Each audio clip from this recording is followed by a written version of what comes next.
Nathan Drake and his older brother Samuel Drake are on a stakeout on a cliff overlooking the Rossi Estate in Italy, where the 17th century cross that they hope will lead them to Captain Henry Avery's lost treasure is being auctioned. The two brothers are dressed in jumpsuits and are waiting for the signal from Victor Sullivan, a trusted colleague who will help them infiltrate the estate and steal the cross.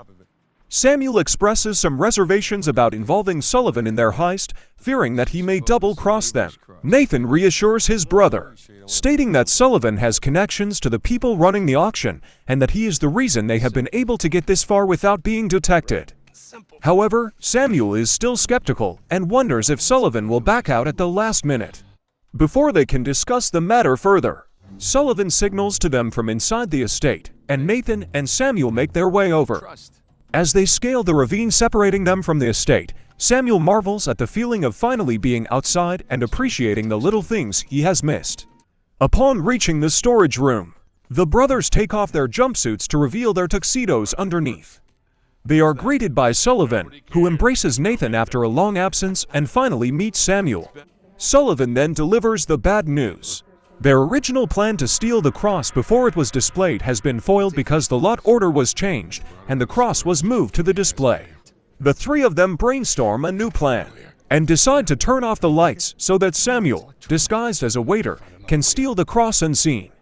Sullivan leads them to the wine cellar, where Nathan and Samuel can sneak out to the power room. However, the door is locked, and Nathan discreetly steals a card key from a waiter. As Nathan and Samuel make their way through the wine cellar and the air vents, Sullivan encounters Nadine Ross, the leader and owner of the private military company Shoreline. Ross offers Sullivan a drink, and he accepts, unaware that she and Rafe, a rival treasure hunter, have partnered together. Nathan and Samuel reach the courtyard, where Samuel knocks out a waiter and takes his uniform, while Nathan proceeds to the power room alone. Meanwhile, Sullivan and Ross are chatting away when Rafe joins them and reveals that he and Ross are working together. Sullivan begins to suspect that Rafe has rigged the auction in order to win the cross, but Rafe threatens him to back off. As Nathan nears the power room, the bidding for the cross begins and Samuel is in position to grab it. However, Nathan is blocked by a locked door and asks Sullivan to outbid Rafe in order to buy him some time. Without hesitation, Sullivan begins to bid on the cross, and he and Rafe start a bidding war. As the two men compete for the prize, Nathan manages to pry the door open and finds the circuit breaker. Just as he is about to turn off the lights, Sullivan decides to let Rafe win the bid. As Sullivan makes his final bid, Rafe offers $500,000 and is declared the winning bidder. As soon as the lights go off, Samuel steals the cross and the three of them make their escape, with Rafe chasing after them in desperation. However, they are able to get away thanks to a guard who stops Rafe in his tracks. Move it! Get out of the way! Stop him! Hey! Stop that guy! Fermo! What are you doing? You letting him get away? You speak... Sparisci. Fine.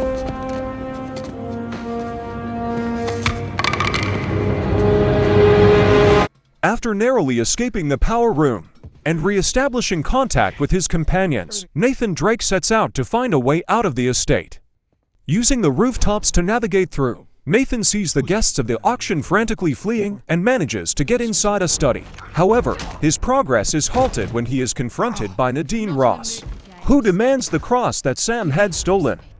Despite trying to talk his way out of the situation, Nathan is forced into a one-on-one hand-to-hand combat with Nadine, who is professionally trained and easily has the upper hand. Despite the odds against him, Nathan is able to turn the tables with a deceptive trick, gaining the upper hand for a moment. But his victory is short-lived, as Nadine throws him out a window. Nathan manages to grab onto a torn curtain and swing towards the rooftops, where he meets up with Sam in the auction room, who is under fire from the estate guards. Together, they fight their way out into the courtyard, where Sully rescues them with an escape car. The trio drive out of the estate with the rest of the guests and return to their hotel. Upon opening the cross, they find a parcel with grave markings and the Latin inscription Hodie Mecum Eris in Paradiso. Nate and Sam deduce that they need to find a grave with the same markings in a graveyard near the Saint Dismas Cathedral. Sully, noticing Nathan's obsession resurfacing, scolds him for lying to Elena about his intentions. Nathan dismisses Sully's concerns and goes to the balcony to make a phone call with Elena, while Sam and Sully make preparations to leave for Scotland. Nate and Sam travel to Scotland with the help of Sully in order to locate Avery's grave. Along the way, Sam asks Nate about the events that took place after his supposed death. Nate explains that he and Rafe became increasingly at odds with each other, with Nate still grieving and Rafe becoming more and more obsessed with finding Avery's treasure. Sam agrees with Nate's assessment that Rafe is a ruthless individual. As they make their way down to a potential excavation site, they become worried that Rafe may be searching the surrounding area rather than focusing solely on the cathedral grounds. Eventually, they reach the cemetery where Avery's headstone is located under an alias. Upon closer inspection, Nate realizes that the skull on the headstone appears to be made of a different type of stone and is not in the correct orientation. Sam agrees, and upon turning the skull to the correct position, they discover a hidden passage leading to a crypt. What's odd about it is that's not Avery's sigil. Yeah, I mean, the skull should be facing sideways.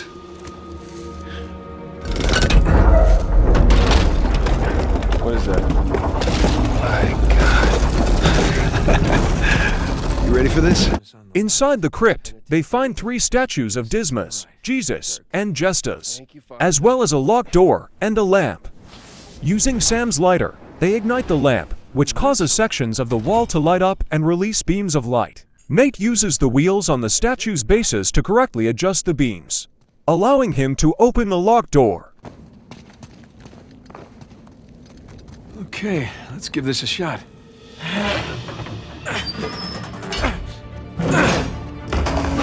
Open sesame. Wrong treasure. Shush. However, instead of leading to the treasure, the door leads to a pane of blue glass with 2 crossed cutlasses above it. The viewport in the window shows 4 circles highlighting the locations of 3 crosses erected across the fields and atolls, as well as a cave. Nate and Sam decide to follow the trail, which takes them back towards the cathedral and Rafe. As they navigate their way through the cemetery and past patrolling shoreline mercenaries, they make their way through centuries-old beams, rock slides, and cliff faces until they reach the cave depicted in the window.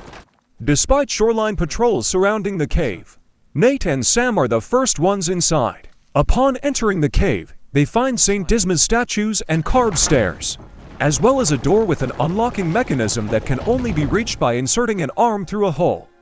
Reluctantly, Nate reaches in and pulls the handle, causing the door to slide open. Inside the chamber, they find skeletons hanging in cages, a ornate stone mural, and a plaque inscribed with the words, "For those who prove worthy, paradise awaits, and to those who prove false, behold your grim fate." The plaque is signed with the sigil of Thomas Chew, a Rhode Island pirate who is said to have died while plundering the same treasure fleet as Avery. Sam is skeptical of Chew's involvement, but Nate suggests that there may be more to Chew's story than what is recorded in history. As they ponder this, a loud rumble from above prompts them to move on. Can't be him. I mean, this is clearly his sigil, but 2 died attacking the same treasure fleet as Avery. Yeah, well, at least that's what the stories tell us. If this really is 2's mark, then that means he's involved in all of this. How? It's a damn good question.